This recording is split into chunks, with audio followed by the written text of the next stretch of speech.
R Patil म्हणजेच महाराष्ट्राचे लाडके आबा मंडळी त्याच्या कार्यकर्तृत्वाची छाप घडत आहेच, पण त्याच्या व्यक्तिमत्वाचाही ठसा इतका खोलवर उमटलेला आहे की आबांना जाऊन आज 11 वर्ष झालीत, तरीही त्यांची आठवण काढली जाते.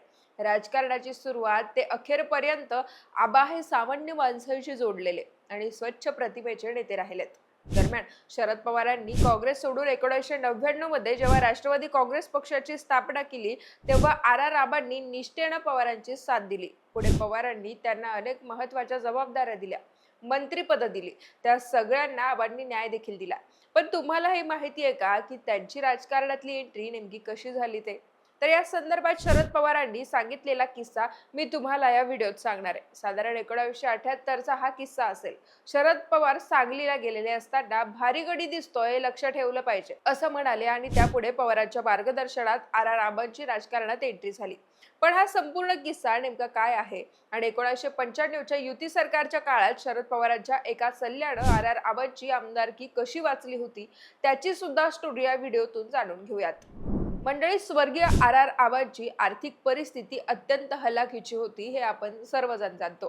पण अशातही प्रभावी वक्तृत्वाच्या बळावर त्यांची राजकारणातली एंट्री प्रामुख्याने 1979 मध्ये झाली, जेव्हा ते सांगली जिल्ह्यातील सावळज गटातून जिल्हा परिषद सदस्य म्हणून पहिल्यांदा निवडून आले. पुढे 1990 ते 2014 या कालावधीत सलग 6 वेळा ते विधानसभेवर आमदार म्हणून निवडून गेले. त्यांनी महाराष्ट्र राज्याचं उपमुख्यमंत्रीपद आणि गृह खात्यासह इतर महत्वाची मंत्रिपद सांभाळली. पण अगदी सुरुवातीचा त्यांचा राजकीय एंट्रीचा किस्सा फार मजेशीर आहे. शरद पवार जेव्हा केव्हा सांगलीला येतात तेव्हा आपल्या भाषणात तो किस्सा आवर्जून सांगतात. मागच्या वर्षी पुण्यात राष्ट्रवादी काँग्रेस शरदचंद्र पवार पक्षाचा 26वा वर्धापन दिन मोठ्या थाटात पार पडला. त्यावेळी देखील शरद पवारांनी आबांची आठवण काढत तो किस्सा सांगितला होता. शरद पवार म्हणाले होते की तुमच्यातले अनेक सहकारी कधी सत्तेवर नव्हते, पण ज्यांना संधी मिळाली त्यांच्यामुळे समाजात, महाराष्ट्रातील एक संदेश गेला. सामान्य कुटुंबातल्या प्रामाणिक कार्यकर्त्याला संधी मिळाली, पण तर तोही आपलं कर्तृत्व दाखवू शकतो, राज्य चालवू शकतो. या यादीत अनेक नावं सांगता येतील, पण सध्याच्या घडीला एक नाव आठवतं आणि ते म्हणजे पाटील. आबा म्हणजे तुमच्यातले सामान्य कार्यकर्ते ज्यांनी कष्ट केले आणि पक्षाला वाढवलं. 1978चा काळ असेल. मी सांगली जिल्ह्याच्या दौऱ्यावर होतो. तिथे एक तरुण मुलांची बैठक होती. त्यात भाषण करायला अनेक तरुण उभे राहिले, पण एक तरुण असा होता जो बोलायला उभा राहिला आणि त्यानं आपली छाप सोडली. त्यानं अतिशय चांगलं भाषण केलं.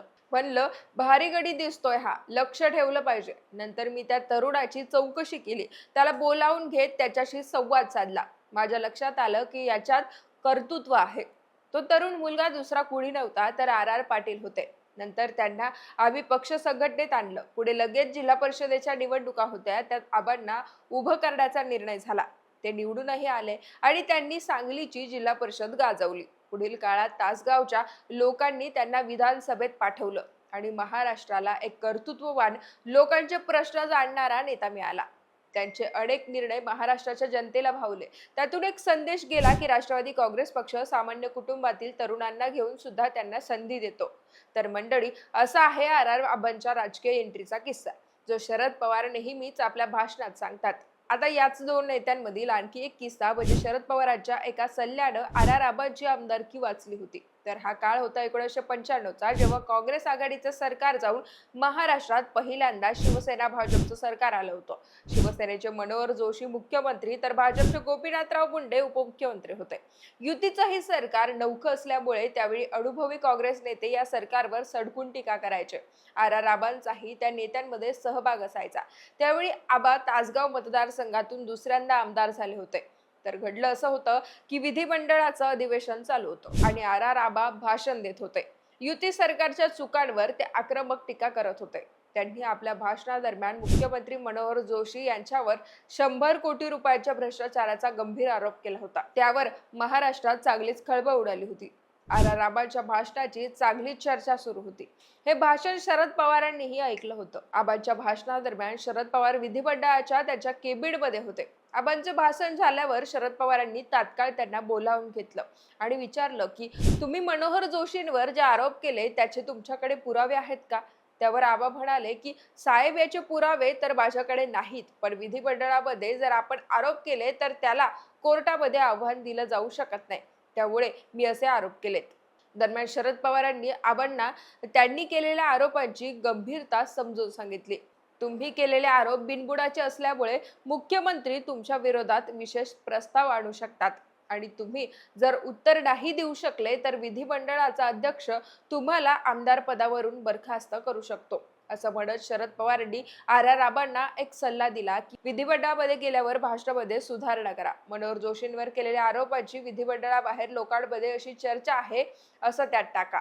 दरम्यान पवारांच्या या सल्ल्यानुसार आबांनी त्यांच्या भाषणात सुधारणा केली. दुसरीकडे आबांनी केलेले आरोप चुकीचे आणि बिनबुडाचे होते. त्यांनी केलेल्या आरोपांमुळे मुख्यमंत्र्यांची सरकारची बदनामी होत होती. त्यामुळे आबांच्या विरोधात सरकारनं विशेष प्रस्ताव आणला. पण विधिमंडळ अधिकाऱ्यांनी आबांच्या विरोधात कारवाई करू शकणार नाही असं सरकारला कळवलं, कारण आबांनी त्याच्या भाषणात सुधारणा केली होती. केलेल्या आरोपांची बाहेर चर्चा सुरू असल्याचं एक वाक्य आबांनी वाढवलं होतं. मंडळी, शरद पवारांनी पुढील धोका ओळखून आबांना वेळीच त्याच्या भाषणात सुधारणा करण्याचा सल्ला दिला आणि अशा पद्धतीनं आबांची आमदारकी वाचली. तर या दोन नेत्यांमधील आजच्या व्हिडिओतले दोन्ही किस्से म्हणजेच आबांची राजकीय एंट्री आणि नंतर त्यांची वाचलेली आमदारकी, हे किस्से तुम्हाला कसे वाटले यावरून तुमच्या लक्षात नेमकं काय आलं कमेंट बॉक्समध्ये व्यक्त व्हा.